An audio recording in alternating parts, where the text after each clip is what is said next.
menjawab banyak sekali pertanyaan tentang berapa modal awal untuk membuat kedai kopi atau coffee shop.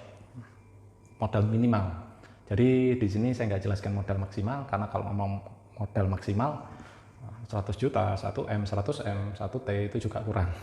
Tapi di sini saya pengen jelasin terkait banyak teman-teman yang nanya, Mas saya baru lulus sekolah, Mas saya baru lulus kuliah, punya sedikit tabungan, punya sedikit modal dari orang tua. Nah, itu kira-kira berapa yang harus disiapkan untuk membuat bisnis kedai kopi.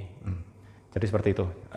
Jadi jawabannya, dalam bisnis itu berapapun modal harusnya cukup. Kayak gitu.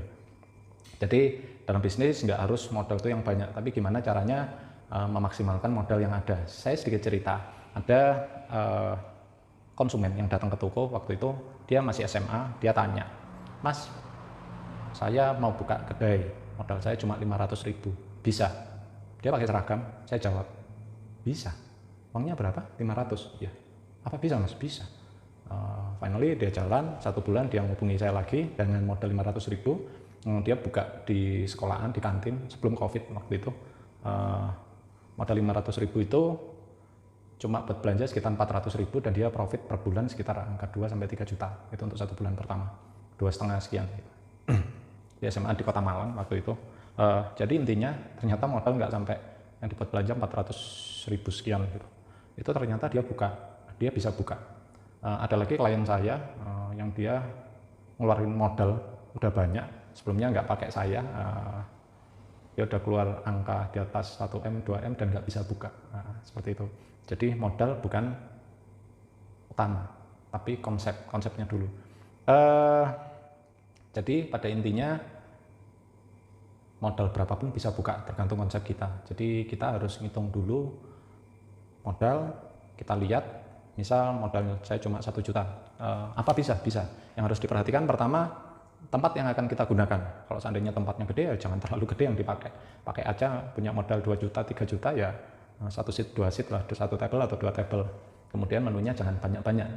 Jadi di awal setelah kita punya modal yang harus kita siapkan RAB, rancangan anggaran belanja atau RKA, rancangan kerja dan anggaran. Jadi kira-kira kita maunya duit itu buat kita beli apa, alatnya apa, bahan bakunya apa, komponen yang lainnya yang harus ada, sistem kasir atau apa. Nah, itu nanti diurut. Jadi nggak semuanya buat saya punya uang 10 juta buat beli mesin kopi habis, buat beli kopi kurang kayak gitu. Nah, galonnya nggak ada, kemudian gelasnya nggak ada, cupnya nggak ada, itu juga konyol juga. Jadi dari modal yang kita punya kita susun dalam RAB. Kalau seandainya 2 juta ya nutut kok. Kalau teman-teman nanti bingung bisa tulis di kolom komen, nanti saya bantu untuk buatkan RAB. Jadi rancangan anggaran belanjanya untuk apa aja. Tadi alat, bahan baku itu yang jadi prioritas.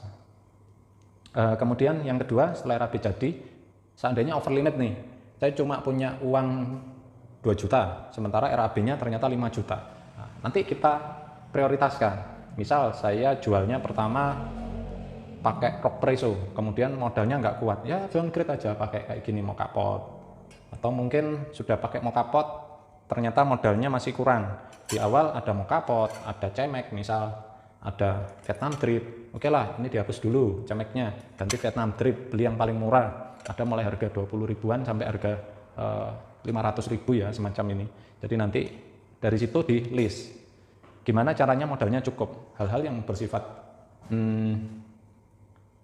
additional, tambahan-tambahan lain itu dihapus dulu. Jadi dicukupin di modal awal.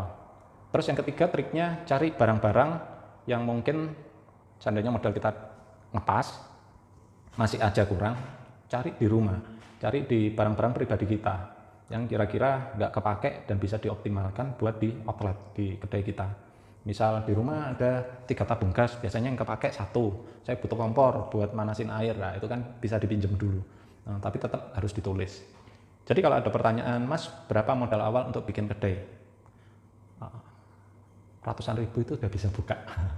Cuma konsepnya bisa, kalau sekarang trennya ghost kitchen ya, itu bisa direalisasikan. Atau mungkin kita bikin konsep takeaway-an, penjualan dari GoFood, GrabFood, ShopeeFood, macam-macam untuk bisa direalisasikan. Nanti kita putar dari pendapatan kita, dari profit kita, nanti dibuat beli alat atau bahan yang lain. Jadi di awal optimalkan yang ada. Kalau seandainya kita siapnya cuma bikin jualan kopi susu, ya udah kopi susu aja. Salah satu misal, saya mau jual kopi susu. Oke, konsepnya apa? Take away. Modalnya berapa? 1 jutaan. Ya, paling saya beli moka pot, ya kan. Kopinya kopi bubuk. Gelas ukur sama itu cup sealer buat nutup. Kemudian cupnya saya bisa opsinya beli 1 slot gitu, nggak dikasih merek dulu, misal dikasih stiker, nah, kayak gitu. Apa bisa modal 1 juta? Bisa, nah, kayak gitu. Atau mungkin cup sealernya terlalu mahal, saya cuma punya uang 500.000. Apa bisa dengan 500.000 jualan? Bisa. Caranya apa? Pakai flat penutup yang dome ataupun yang flat taruh di atasnya, kemudian disolasi. Udah bisa. Intinya dalam bisnis fokus ke pemasaran, jual, ambil untung, kemudian investasikan lagi. Itu aja kuncinya. Jadi nggak perlu berkecil hati, nggak perlu minder kalau modalnya dikit atau brandnya jelek. Karena bisnis yang baik itu yang dijalankan mulai dari kecil, bukan dari gede dulu. Itu sedikit jawaban dari saya atas banyaknya pertanyaan. Terima kasih. Nanti kalau ada pertanyaan langsung tulis di kolom komen atau DM. Insya Allah nanti saya jawab dengan video. Terima kasih. Assalamualaikum warahmatullahi wabarakatuh.